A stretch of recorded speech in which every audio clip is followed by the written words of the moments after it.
What's going on YouTube? I'm your host Joss and welcome back to Top 10 Beyond the Screen. If you haven't heard, we are officially on social media, so make sure you guys give us a follow on Instagram and Facebook. Our links are down below. I am super excited for today's video because I'm talking about a movie that I am personally pumped to go and see. I know scary movies aren't for everyone, and I know that scary clowns aren't people's thing either. But if you're a fan of Stephen King like me, then you would make an exception when it comes to his hit movie It. The new trailer for It Chapter 2 just dropped a few hours ago, and I want to make sure you guys didn't miss anything. Here's the top 10 Easter eggs you missed in the It Chapter 2 trailer.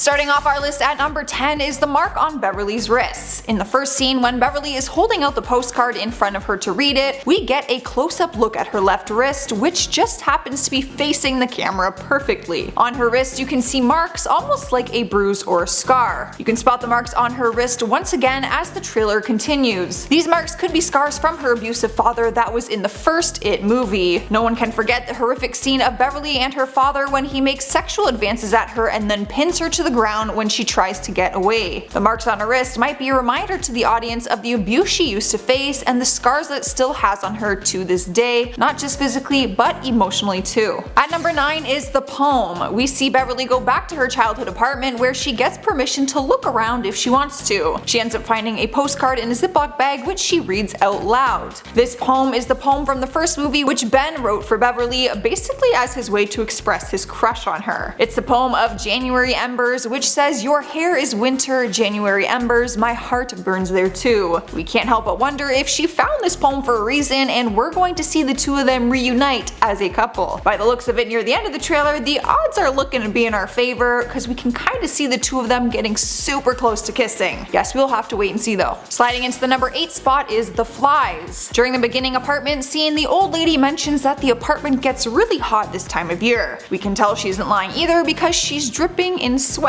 Not to mention we can see that all the windows are closed. We get a quick glimpse at one of the windows and we see a group of flies on it. If you looked close enough, you would have realized that the flies were in the shape of a balloon. We know that the famous red balloon links to the first movie and the one and only Pennywise the clown. Not only did the shape of the fly stand out, but so did the number. There is 6 flies creating the balloon shape, which just so happens to be the number of survivors from the first movie. The 6 kids we adored from the first movie, which made their way back all grown up into this one and makes up as the new cast. Taking our number 7 spot is Daddy's little girl. Beverly begins to look at the photographs on the walls of her childhood apartment while the old lady is grabbing cookies from her kitchen. Beverly asks if these photos are pictures of her family, which is when the older lady mentions her father. With a quick turn of events, we see the lady becoming something more sinister and she says she's always been Daddy's little girl. Then, just a moment before she attacks Beverly, she asks her, "Are you still Daddy's little girl?" This wasn't just a line written in the script to be extra creepy, it's actually referring to a line from the first movie. If you remember the scene between Beverly and her abusive father when he makes those sexual advances at her, he forces her to promise that she'll stay his little girl forever. So when the old lady asks her if she's still Daddy's little girl, it holds more significance than you might have thought. And at number 6 is holding hands. We can't forget the tight bond the group of kids had in the first movie, and one of their signature moves was standing in a circle facing each other and holding hands. The group of friends did this throughout the first movie, and if you pay attention in the new trailer, you will see a quick glimpse of them doing it once again, all grown up. In the same positions they were in the first movie, you can see the grown-up versions of themselves coming back together as a group to stand in their friendship circle. The trailer makes it clear to us that the Losers Club, as they call themselves, is back together, but the hand-holding circle was a nice confirmation that nothing about their friendship has changed even after all of these years. Halfway through the list at number 5 is the Lumberjack. Near the end of the trailer, when shit starts to get real, there's a scene where Pennywise the clown is flying in the air by holding onto a big handful of red balloons. Go figure. But in the clip we see him flying, we see him fly over a huge lumberjack statue. The statue is actually Paul Bunyan, a giant lumberjack character that is known as a legendary folk hero. His statue is a sign of hope and prosperity. We know that the town of Derry is one that is filled with both of those things, especially the group of friends who have held on to hope after all these years. In a different sense, the lumberjack could also represent danger and death. It just so happens the statue is wearing the same color sequence of the plaid shirt Jack Torrance wore in The Shining during the famous scene where he's determined to kill, and what is he carrying?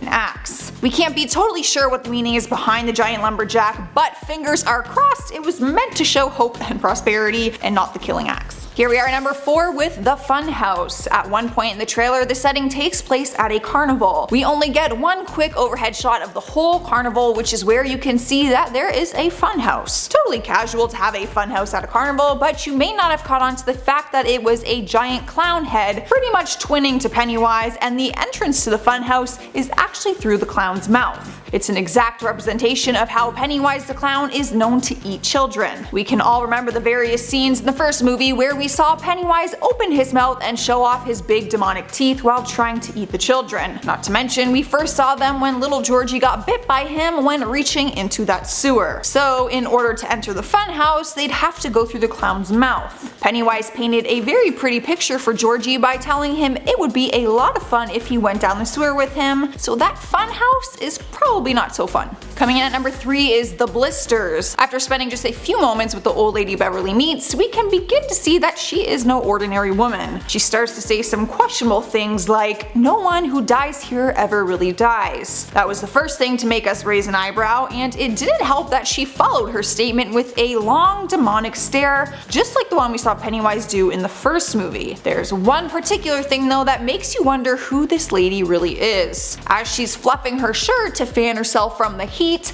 we get a quick look at her chest, which happens to be a big patch of scars and blisters. It almost looked like her body was transforming into something else. We shortly find out that she actually is Pennywise, who was her father, and he's found a way to come back through her. The blisters were our first sign that not only did she have behavior traits like Pennywise, but that he was actually in her, almost like a part of her, like the blistered skin. Alright guys, at number 2 is the blood. It's no surprise that the color red symbolizes a lot when it comes to the It movies. But one red bloody clip stands out a lot in this new trailer. In one very quick scene that you might have missed because it was that quick, we see Beverly drowning in a big pool of blood. This brings us back to Beverly's scene from the first It movie where she almost drowns in blood in her bathroom. It's almost like her story is going to continue in this chapter, and Pennywise might try to kill them off the same way he did in the first movie. Let's hope she can escape it once again like she did the first time. Taking the number 1 spot on our list is Georgie. I think it's safe to say that we were all traumatized from the first movie when Georgie was brutally killed by the evil clown. The famous sewer scene still haunts me to this day. I won't stick my hands anywhere near one of those things, I don't care what I drop down there. However, it looks like Georgie might be back. If your eyes were glued to the trailer like mine were, you might have noticed the very quick look we got at the sewer where Georgie was taken. It is about a 2-second clip, so you might have to look fast, but you can see 2 arms reach out and they are wearing a yellow rain jacket. It looks like the arms are reaching out as a gesture for help. Could it be that Georgie is somehow still alive, or his spirit lives on?